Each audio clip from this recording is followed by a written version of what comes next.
नमस्कार दोस्तों, स्वागत है आपका एवन जी के स्टडीज़ में। आज के वीडियो में हम लेकर आए हैं हिंदी के टॉप 20 क्वेश्चन आंसर जो सभी परीक्षाओं के लिए महत्वपूर्ण होंगे। अगर आप किसी भी परीक्षा की तैयारी कर रहे हैं तो ये वीडियो आपकी सहायता करेगी, इसलिए वीडियो को आप लोग पूरा देखें। इनमें से जितने भी क्वेश्चन के आंसर जानते हैं प्लीज़ कमेंट बॉक्स में ज़रूर दीजिएगा, और चैनल पर नए हैं चैनल को भी सब्सक्राइब ज़रूर कर लीजिए। चलिए आगे बढ़ते हैं। आज का आपका पहला सवाल है, क्रोधा अग्नि में कौन सा समास है? क्रोधा अग्नि में कौन सा समास है? आपके ऑप्शन से ए द्वंद्व, बी बहुव्रीहि, सी तत्पुरुष, डी कर्मधारय। सही जवाब है ऑप्शन सी तत्पुरुष। क्रोधा अग्नि में तत्पुरुष समास है। इसका समास विग्रह क्रोध की अग्नि होता है जिसमें की संबंध कारक है। तत्पुरुष समास में कारक चिन्हों का लोप हो जाता है। अगला सवाल, अमृत का पर्यायवाची शब्द क्या है? अमृत का पर्यायवाची शब्द क्या है? आपके ऑप्शन से ए रसाल, बी पिकबंधु, सी अनिकिनी, डी सुरभोग। सही जवाब है ऑप्शन डी सुरभोग। अमृत शब्द के कुछ अन्य पर्यायवाची शब्द हैं सुधा, सोम, पीयूष, अमी, ये आदि। अगला सवाल, रमेश खाना खाकर खेलने चला गया। इस वाक्य में कौन सी क्रिया है? आपके ऑप्शन से ए संयुक्त क्रिया, बी पूर्वकालिक क्रिया, सी नाम धातु क्रिया, डी अपूर्ण क्रिया।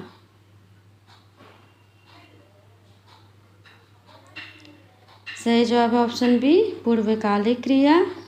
जब एक क्रिया पहले हो चुकी होती है और दूसरी क्रिया उसके बाद होती है तो पहले वाली क्रिया को पूर्वकालिक क्रिया कहते हैं। पूर्वकालिक क्रिया के वाक्य में कर या कर के जैसे शब्दों का प्रयोग किया जाता है। अगला सवाल, इनमें से कौन गंगा का पर्यायवाची शब्द नहीं है? आपके ऑप्शन से ए भागीरथी, बी सुरसरिता, सी भागीरथ, डी यदुनंदन। सही जवाब है ऑप्शन डी यदुनंदन। गंगा का पर्यायवाची शब्द यदुनंदन नहीं है। अगला सवाल, संचारी भावों की संख्या कितनी है? संचारी भावों की संख्या कितनी है? आपके ऑप्शन से ए 33, बी 34, सी 35, डी 36। सही जवाब है ऑप्शन ए 33। संचारी भावों की संख्या 33 मानी जाती है। अगला सवाल है, जो आँख के समक्ष ना हो वाक्यांश के लिए एक शब्द क्या होगा? आपके ऑप्शन से ए अनदेखा, बी परोक्ष, सी अपरोक्ष, डी अज्ञात। जवाब दीजिए। सही जवाब है ऑप्शन बी परोक्ष। जो आँख के सामने ना हो वाक्यांश के लिए एक शब्द परोक्ष होगा। अगला सवाल, निम्नलिखित में से कौन सी रचना तुलसीदास की नहीं है?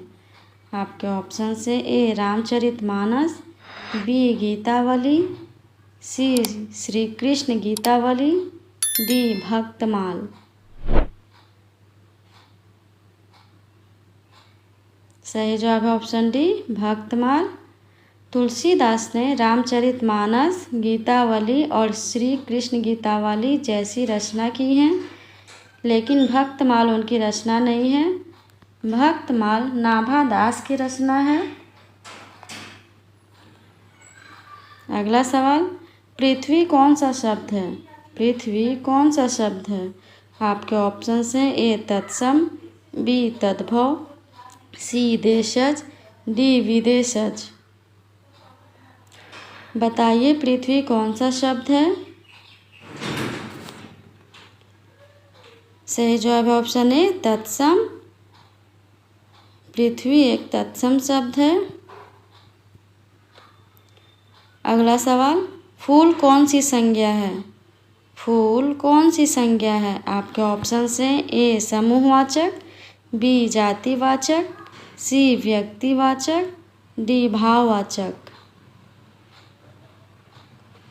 बताइए फूल कौन सी संज्ञा है?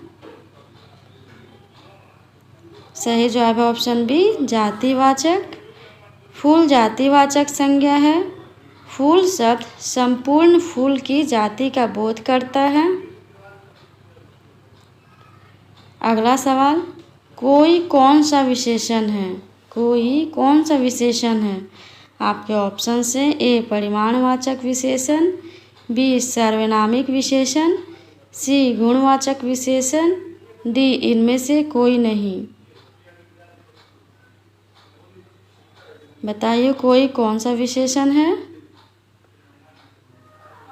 सही जवाब है ऑप्शन बी सार्वनामिक विशेषण।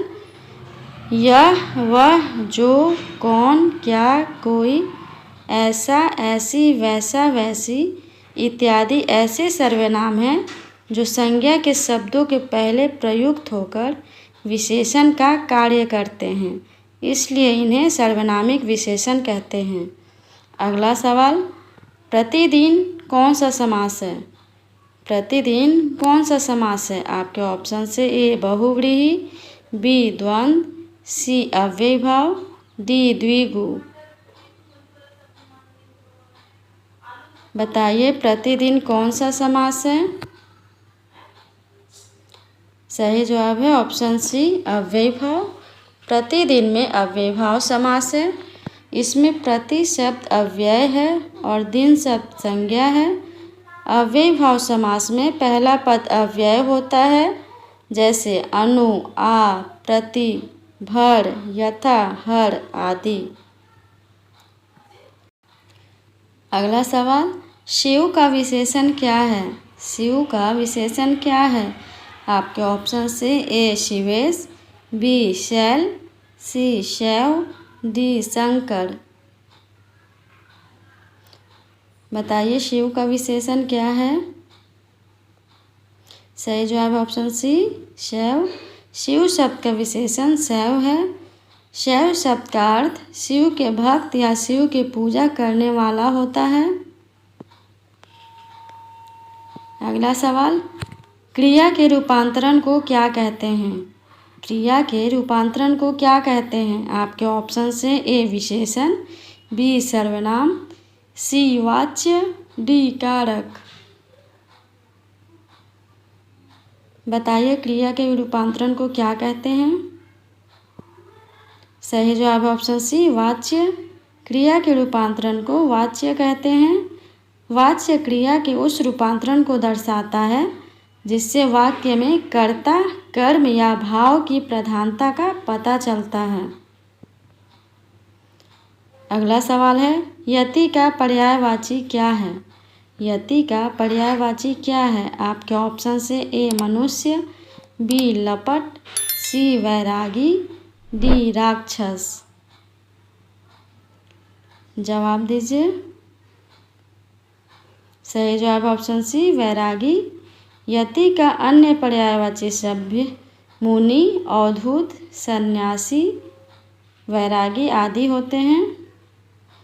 अगला सवाल, संज्ञा के स्थान पर प्रयुक्त होने वाले शब्द क्या कहलाते हैं? आपके ऑप्शन से ए कारक, बी विशेषण, सी सर्वनाम, डी क्रिया।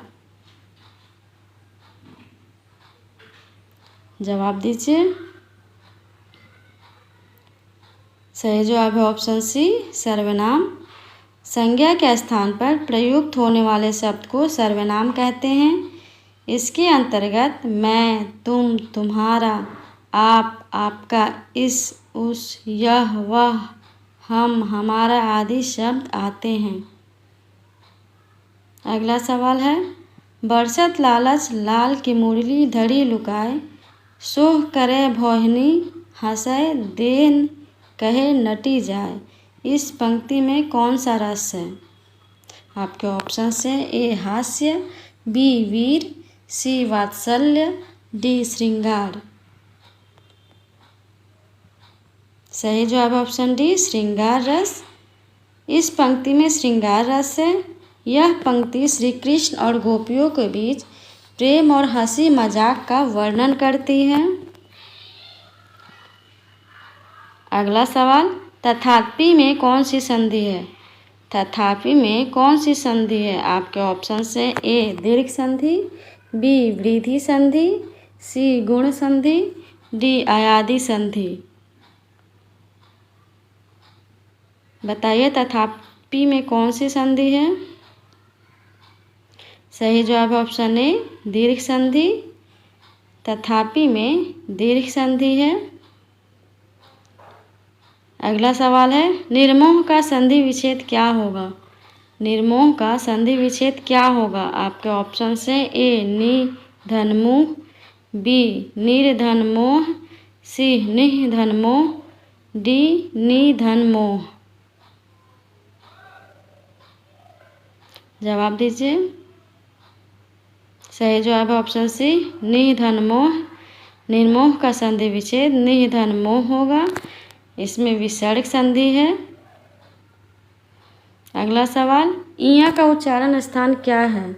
इया का उच्चारण स्थान क्या है? आपके ऑप्शन से ए दंत, बी तालु, सी ओष्ठ, डी कंठ। जवाब दीजिए। सही जवाब है ऑप्शन बी तालु। इया का उच्चारण स्थान तालु और नासिका दोनों हैं। यह च वर्ग का अंतिम वर्ण है, जिसे अनुनासिक व्यंजन भी कहा जाता है, क्योंकि इसे बोलते समय हवा नाक से होकर गुजरती है। चलिए आगे बढ़ते हैं। अगला सवाल है, पृथ्वीराज रासो किस काल की रचना है? पृथ्वीराज रासो किस काल की रचना है? आपके ऑप्शन से ए आदिकाल, बी रीतिकाल, सी भक्तिकाल, डी आधुनिक काल।